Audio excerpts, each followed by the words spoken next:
नमस्कार। आज एक दिलचस्प सवाल पर बात करते हैं। सोचिए आप किराए पर रह रहे हैं और वही घर खरीदने का फैसला करते हैं। तो क्या बिक्री के सिर्फ एक शुरुआती समझौते पर, मतलब एग्रीमेंट टू सेल पर, आपको फौरन पूरी स्टैम्प ड्यूटी देनी होगी, जबकि कब्जा तो पहले से आपके पास है ही? हाँ, ये सवाल बिल्कुल अजीब लग सकता है, लेकिन यही सवाल सुप्रीम कोर्ट तक गया। ये मामला है रमेश मिश्रीमल जैन बनाम अविनाश विश्वनाथ पाटने का। अच्छा, कहाँ का मामला है ये? ये महाराष्ट्र के रत्नागिरी जिले का है। खेड़ तालुका में एक घर था, मकान नंबर 88B। खरीदार रमेश जैन उसमें पहले से किराएदार थे। और उन्होंने मकान मालिक से सौदा कर लिया? हाँ, 3 सितंबर 2003 को एक बिक्री का समझौता हुआ, 11 लाख रुपए में। 1 लाख रुपए एडवांस भी दिया गया। और मजे की बात, ये समझौता सिर्फ 50 रुपए के स्टैम्प पेपर पर बना था। सिर्फ 50 रुपए के स्टैम्प पेपर पर? हाँ, और इसी पर इतना बड़ा कानूनी पेच फंस गया कि मामला सुप्रीम कोर्ट चला गया। कमाल है। बिल्कुल। यहीं से सारा विवाद शुरू हुआ। तो आज हम इसी केस को गहराई से समझेंगे। देखेंगे कि बॉम्बे स्टैम्प एक्ट 1958 के तहत ये कब्जा या पोजेशन का क्या चक्कर है, खासकर इस सिचुएशन में। हाँ, क्योंकि समझौते में एक लाइन लिखी थी जो बहुत अहम साबित हुई। क्या लिखा था उसमें? उसमें लिखा था कि भाई अभी जो कब्जा है वो किराएदारी वाला है। जो मालिकाना हक वाला कब्जा है वो तो जब प्रॉपर सेल डीड बनेगी तब मिलेगा। ये तो साफ लगता है। फिर झगड़ा कहाँ से शुरू हुआ? विक्रेता ने क्या कहा? वो अविनाश पाटने थे ना? हाँ, अविनाश पाटने, जो मूल मकान मालकिन के बेटे थे। पहले तो जी उन्होंने समझौते को ही मानने से इनकार कर दिया। अरे! हाँ, और फिर जब मामला कोर्ट पहुंचा तो उन्होंने एक और दांव खेला। उन्होंने कहा कि भाई ये जो 50 रुपए का एग्रीमेंट है ना, ये मान्य नहीं है। बॉम्बे स्टैम्प एक्ट की धारा 34 के हिसाब से इस पर पूरा स्टैम्प शुल्क लगना चाहिए। पूरा स्टैम्प शुल्क? कितना? लगभग 44,000 रुपए स्टैम्प शुल्क और उस पर करीब 1,32,000 का जुर्माना। बाप रे! 50 रुपए के एग्रीमेंट पे इतना? किस आधार पर? उनका तर्क था कि देखो, खरीदार के पास कब्जा तो है ही, भले ही किराएदार के तौर पर, और समझौते में ये बात मानी भी गई है, तो कानून की नज़र में ये बिक्री के लिए कब्जे का ट्रांसफर ही माना जाएगा। इसे डीम्ड कन्वेयंस कहते हैं। डीम्ड कन्वेयंस मतलब मान लिया गया हस्तांतरण। लेकिन खरीदार रमेश जैन का क्या कहना था? उन्होंने तो यही कहा होगा कि कब्जा किराए का है, बिक्री वाला तो बाद में मिलेगा। हाँ बिल्कुल, रमेश जैन का यही स्टैंड था। उन्होंने कहा कि बॉम्बे स्टैम्प एक्ट का जो अनुच्छेद 25 है और उसका स्पष्टीकरण आय, वो यहाँ लागू ही नहीं होता।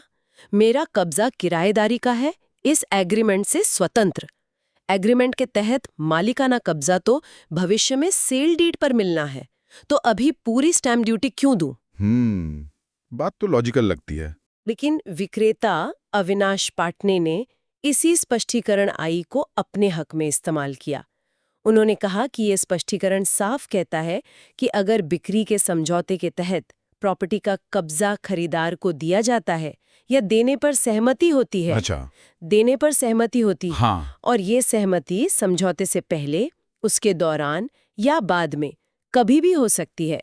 अगर ऐसा है और कब्जा दे दिया गया बिना असली कन्वेंस डीड, सेल डीड बनाए, तो उस बिक्री के समझौते को ही कन्वेंस मान लिया जाएगा। ओह, मतलब कानून ये मान लेगा कि बिक्री हो गई, कम से कम स्टैम्प ड्यूटी के मकसद से। बिल्कुल।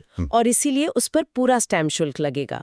उन्होंने वीना हसमुख जैन और श्याम सुंदर अग्रवाल जैसे पुराने केस का हवाला भी दिया। और इसमें वो प्रॉपर्टी एक्ट की धारा 53A का भी कुछ रोल है क्या, जो पार्ट परफॉर्मेंस की बात करती है? हाँ, धारा 53A ऐसे खरीदार को कुछ प्रोटेक्शन देती है जिसके पास अग्रीमेंट के तहत कब्जा है, लेकिन वो प्रोटेक्शन भी अक्सर इस बात पर निर्भर करती है कि दस्तावेज पर उचित स्टैम्प ड्यूटी दी गई हो।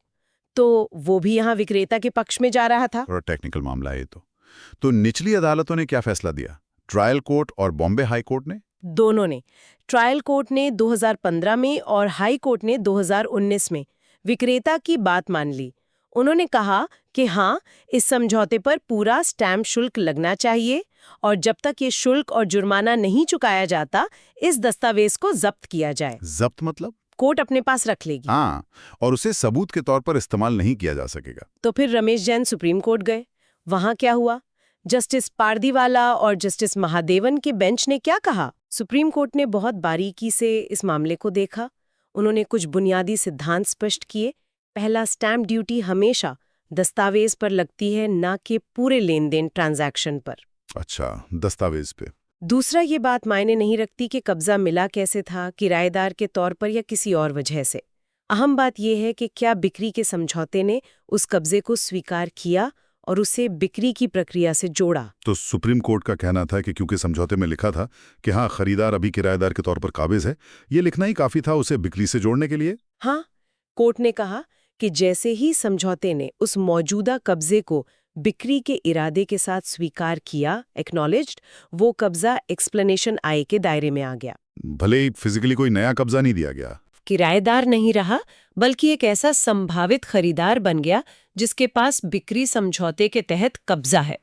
इसे एक तरह की प्रतीकात्मक सुपुर्दगी या सिंबॉलिक डिलीवरी माना गया, जैसा कि रत्नमाला बनाम रुद्रमा केस में भी कहा गया था। प्रतीकात्मक सुपुर्दगी मतलब असलियत में कुछ न बदला हो, पर कानून की नजर में कब्जे की प्रकृति बदल गई। सही पकड़ा। इसलिए सुप्रीम कोर्ट ने रमेश जैन की अपील खारिज कर दी और कहा कि निचली अदालतों का फैसला सही है। स्टैम्प शुल्क और जुर्माना चुकाना होगा और तब तक दस्तावेज जब्त रहेगा। तो इस पूरे मामले का निचोड़ क्या निकला? आम आदमी के लिए क्या सबक है इसमें? सबसे बड़ा सबक ये है कि अगर आप कोई प्रॉपर्टी खरीद रहे हैं और आप उसमें पहले से ही किसी भी वजह से रह रहे हैं, चाहे किराएदार के तौर पर ही क्यों ना हो, तो अपने बिक्री के समझौते या अग्रीमेंट टू सेल को बहुत ध्यान से बनवाएं। मतलब बहुत मुमकिन है कि आपको उसी समझौते पर फौरन पूरी स्टैंप ड्यूटी देनी पड़ जाए। ये कहना कि मेरा कब्जा तो किराएदारी वाला है, शायद काम ना आए। ये तो बहुत ज़रूरी बात है, खासकर महाराष्ट्र जैसे राज्यों में जहां बॉम्बे स्टैंप एक्ट लागू है। हाँ, और ये फैसला राज्य सरकार के लिए भी अहम है। इससे उन्हें प्रॉपर्टी सौदों पर स्टैंप ड्यूटी जल्दी वसूलने में मदद मिलती है। लोग सिर्फ एग्रीमेंट और कब्जे के सहारे स्टैंप ड्यूटी टाल नहीं सकते। लेकिन क्या इसमें खरीदार के लिए कोई राहत है? मान लीजिए उसने एग्रीमेंट पर पूरी ड्यूटी दे दी, तो क्या बाद में सेल डीड पर फिर से देनी होगी? नहीं, ये एक अच्छी बात है। जब भविष्य में असली सेल डीड बनती है, तो इस एग्रीमेंट पर चुकाई गई स्टैंप ड्यूटी को एडजस्ट कर दिया जाता है। मतलब आपको डबल ड्यूटी नहीं देनी पड़ती। अच्छा, ये राहत की बात है। तो कुल मिलाकर दस्तावेजों में शब्दों का खेल बहुत महत्वपूर्ण है। बिल्कुल, एक छोटी सी लाइन आपके हजारों लाखों रुपए बचा या लगवा सकती है। वाह, ये वाकई आंखें खोलने वाला मामला था। चलिए, इस चर्चा को खत्म करते हुए एक सवाल श्रोताओं के लिए छोड़ जाते हैं। अगर सिर्फ कागज पर कुछ लिखने से, बिना किसी भौतिक बदलाव के, कब्जे जैसी चीज की कानूनी प्रकृति बदल सकती है, तो हमारी रोजमर्रा की जिंदगी में और कौन से ऐसे रिश्ते या हालात हो सकते हैं जिन्हें कोई कानूनी दस्तावेज बिल्कुल नया मतलब दे सकता है, जबकि बाहर से देखने में सब कुछ वैसा का वैसा ही लगे? जरा सोचिए, लीज और लाइसेंस में क्या फर्क होता है, या एक एम्प्लॉई और कॉन्ट्रैक्टर में कैसे दस्तावेज हकीकत को बदल सकते हैं? हाँ, सोचने वाली बात है, दस्तावेजों की ताकत। बिल्कुल। इसी विचार के साथ आज के लिए इतना ही। धन्यवाद। धन्यवाद।